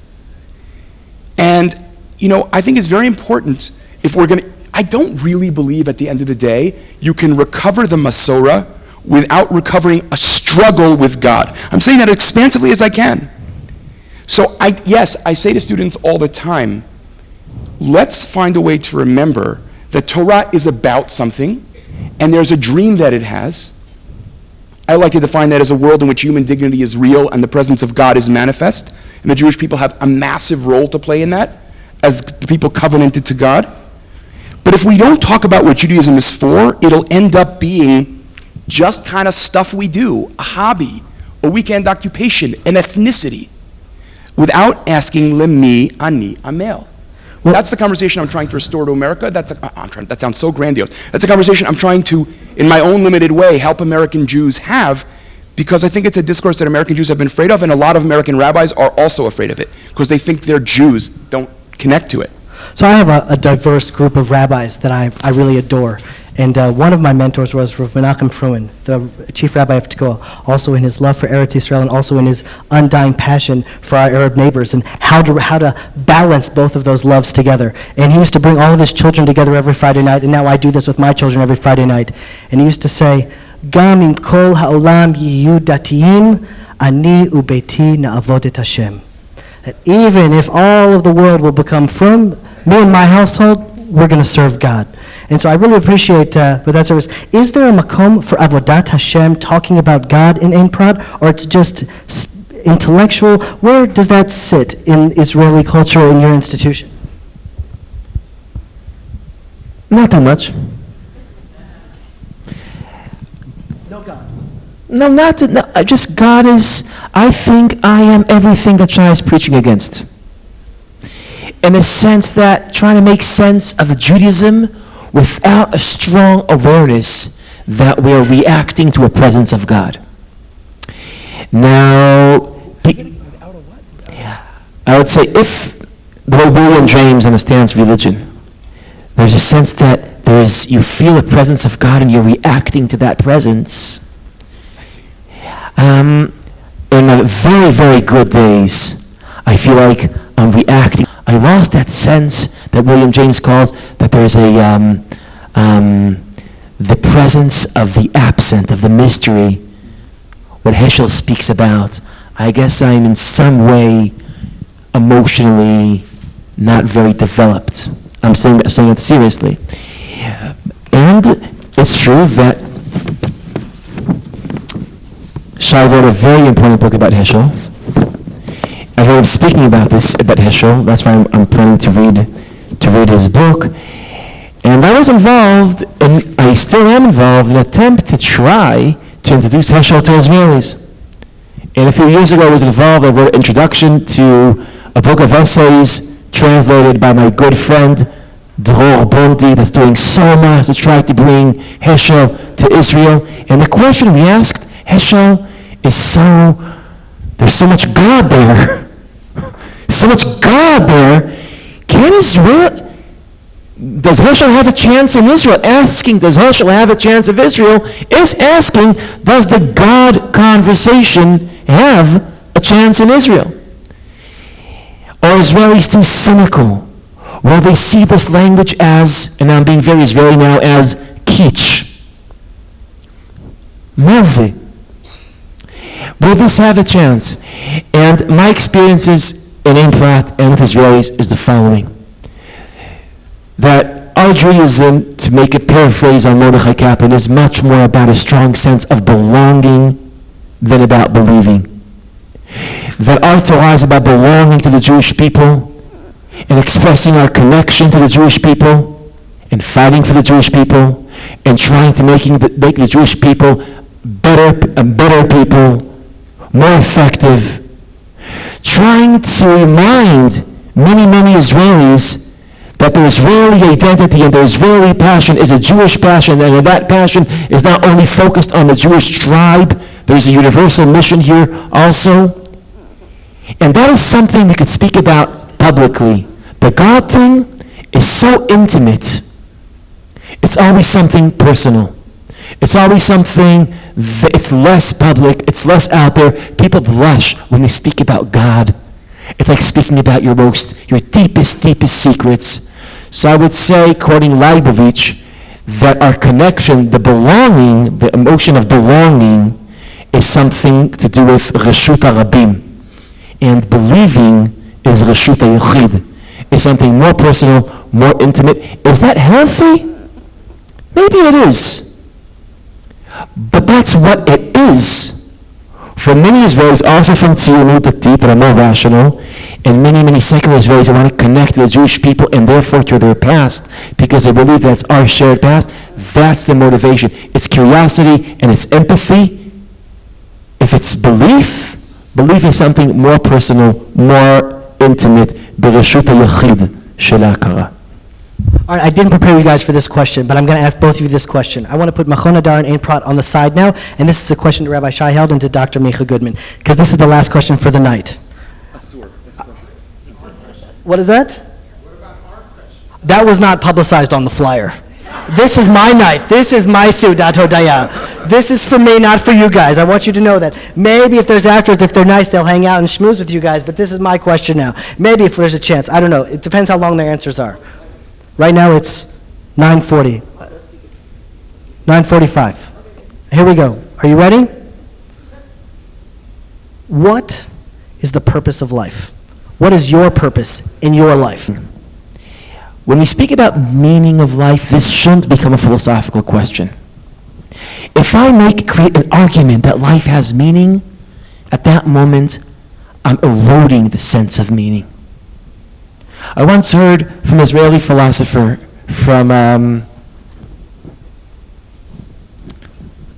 I won't say his name because he got in trouble later on, but he's an important Israeli philosopher. He said that once a society has to prove that murdering is wrong, you know it's a very unhealthy society. Lo tirtzach, if you make an argument for lo tirtzach, once you make an argument for lo tirtzach, so you know there'll be a counter-argument. You know it's up for debate. So lo tirtzach is intuitive, it's not conceptual. It's something we all know is wrong without having to say why it's wrong, and it's better not to say why it's wrong. Meaning of life is something, it's not, I don't think we should make arguments proving there's meaning of life. It's that inner feeling that's beyond words. You know what? Observing my little girls, I realize it's also before words, that there's something out there. There's something, you know what? Maybe I'll become a little bit theological now. Okay, I will make an argument, but I don't mean this, okay? I don't mean this. I'm still making an argument to be a sport, but I don't mean this. The Vinograd report in 2006 that tried to investigate what went wrong in the Second Lebanon War, it realized that what went wrong is that life was too precious. And because life was too precious, so our commanders couldn't risk our chayalim in their missions because life was way too precious. And one of the results, interesting philosophical results of the Vinograd report is that the only way to win a war is to realize that life is precious, but not that precious. There is something more important in life in a war, and that is in the language of the army, dvekut b'mesima v'chatira l'nitzachon. If you want to conquer Binchbil, you have to risk soldiers to conquer Binchbil. You have to do that. There's another thing, and now, but Israeli soldiers have to sacrifice their lives for something bigger than their lives. By the way, it's not only for dvekut b'mesima, meaning for fulfilling your mission. It's for something else. I want to continue this metaphor. Our soldiers, at their best days, are also asked to risk their lives, not only to fulfill our mission and therefore guard Israeli citizens, but also to get very close to the enemy and shoot the enemy b'tzorah chirurgit, surgically, in order to minimize the collateral damage. That means that our soldiers risk their lives not only to protect our civilians, but also to protect theirs. That's what's called in the army language, tohar haneshek, where I do everything I can in order, and I risk my life, and the soldiers do that, by the way. When they go door to door and not bomb from on top, that means they're risking their lives not to guard our civilians, but to protect their civilians. Now, so this means that the only way to run the Israeli army in a successful way is for us to realize, this is the Vinograd report, that there's something more important than life. When I think of the tragedies of certain parts in Western civilization today, is that life absorbs all the meaning. And when life absorbs all the meaning, when life is the most important thing in life, so life loses its meaning. I want to explain this paradox very quickly. It's called let me try to explain it using a term from Camus, absurd or absurdity.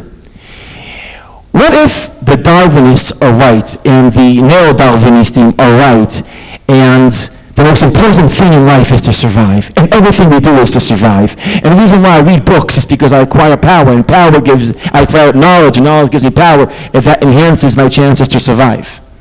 And I make friends because that enhances my chances to survive. And I deliver all these lectures because for some reason that enhances my chances to survive. And if everything I do is in order to survive, isn't life ridiculous? As a chayim absurd. Why is it absurd? Because the most important goal in life is to survive. The most important goal in life is to stay alive. What makes the whole project ridiculous is that no one has never left this place alive. We are doomed to fail. If the most important project of life is life, we're doomed to fail. I once told my father that I want to be a player in Maccabi Tel Aviv. He looked at me and said, so practice your shooting. I think he realized how ridiculous it was. But the truth is, I have a better chance today to be a player in Maccabi Tel Aviv than to stay alive. That's so ridiculous. Life can't be its own purpose. There has to be something bigger than life that gives importance to life. There has to be something worth dying for us to have something worth living for. In our tradition is about locating life in the top of very high in the hierarchy of Judaism, but not in the very top. It's saying you're allowed to לעבור על כל התורה כולה, according חילול שבת, in order to stay alive. אלה המצוות, החוקים והמשפטים אשר אסרת האדם וחי בהם, דורשים חז"ל, וחי בהם, ולא שימות בהם. But then Masechet Sanhedrin say that's true about almost everything, but not everything. There's three things that it's better to die and not to perform. Avodah zarah, gilui arayot, v'shfichut damim. There has to be something more important in life for life itself to have importance. And I think that's what we intuitively understand. And maybe that brings us back to the question you asked before. I didn't know what to answer, the theological question. I think a strong sense of mystery. There's something out there that I can't express, that only in very, very rare days and moments you can feel the presence of. That is important to cultivate, because that's part of what reminds us that there's something greater than us, therefore there's meaning in us. If you're the most important thing in the world, you're not important anymore. There has to be something beyond you in order for you to have meaning. That was an argument. But I think basically this is an intuition, pre-verbal, post-verbal, that human beings share, and that's the intuition that we find more in art, expressed in art, and not verbalized in philosophy. Micha's comment reminds me of one of Woody Allen's lastingly brilliant lines, I have nothing against death, I'd just rather not be there when it happens. So I want to try to answer this question as briefly and personally as I can. So I think for me, the deepest religious struggle, which is also the deepest human struggle I have, is that on the one hand, Jewish theology affirms that every human being in the world is infinitely valuable. It's part of what it means to be created b'tselem Elohim. And on the other hand, the world we live in,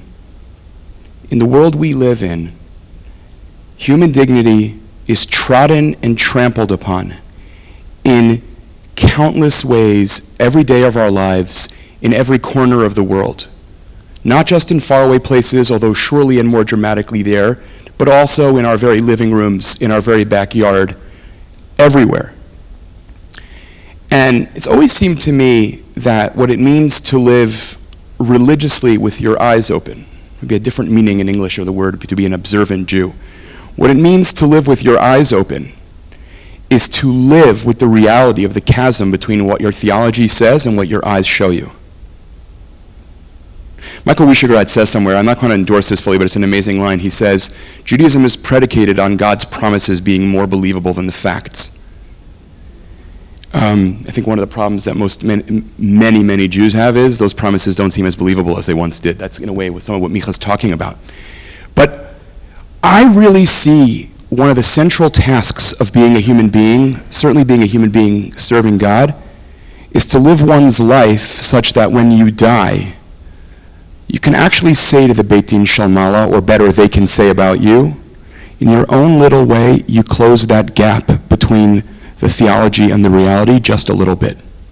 No Messiah complexes here. You didn't heal the world, but you helped build a world in which human dignity was a little bit more real, and therefore belief in God was a little more plausible, and maybe even the presence of God was a little bit more manifest. That's my dream for life.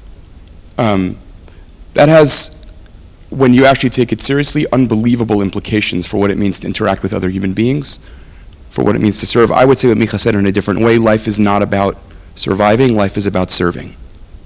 And the only question is, what will we serve?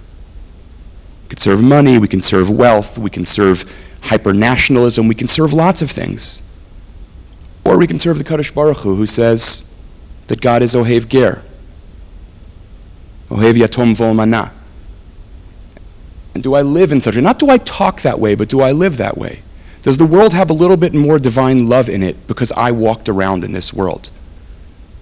Was I a Demut Elohim and not just a Tselem, in the language of Yalkut Ruveni? But Tselem is a fact, Aval Hadmut Biyad Ha'adam, it says, right? Do I become a Demut Elohim? Now, as a teacher of Torah, which is, one of my core identities, I would say my real aspiration is very simple. To me, the saddest line in the Talmud Bavli, it sounds melodramatic, but it breaks my heart every time I see it. The Gemara is commenting on the pasuk in Mishlei that is familiar to all of you, Torat Chesed al Shona. The Gemara asks, V'chi yesh Torah she'eina shel Chesed? Is there a Torah that is not a Torah of Chesed? To which I would say with a broken heart, yesh v'yesh. Zacha na'aset lo sam chayim, lo zacha na'aset lo sam mavet. Right? And to teach a Torah that affirms life, that affirms dignity, that affirms divine love, that is not just a way of serving myself. There's an American spiritual writer named Annie Lamott. It's one of the greatest lines ever written, in my opinion, in the history of religion. She says, I knew my spiritual life was in trouble when it turned out that God hated all the same people I did. That is actually, in all honesty, I think that's actually one of the most devastating things ever said about the history of religion. It's devastating. After it's done being funny, it's just devastating. And so my aspiration is to teach a Torah shel Chesed. That is what it teaches, how it teaches it, the culture of a Beit Midrash that is not only about displaced masculine energy, but that actually is about a joint aspiration to love. Love of God, love of the Jewish people, love of humanity. Can we build that kind of Torah? And if what that amounts to is datiyut acheret, a different way of being religious than what we're all too often used to, then so be it, and Kain Yirbu.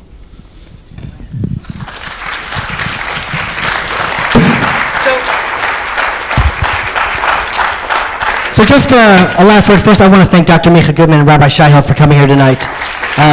Thank you both so very much. Just in one last moment, I want to thank all of you for coming here and give, again, thanks to Hashem for allowing all the miracles to happen to us every day. This is just one thought that I've been carrying with me for the last few months, and I've really been grappling with it. We all live by the inspiration of Avraham Avinu. He had an encounter, and we all sort of like Berdichevsky, Chada'am, all of us are really living this inspiration that Avraham had. But I think really the inspiration of Avraham Avinu isn't just to live by his inspiration, but to find the same inspiration that he found. To somehow find that calling that all of us have, whatever that purpose might be, but I think that's the responsibility that's put on all of us, and how we have to eventually hear that voice from inside, from out, and find our own way. And Bezrat Hashem, we should see miracles happen in Israel. Thank you all very much.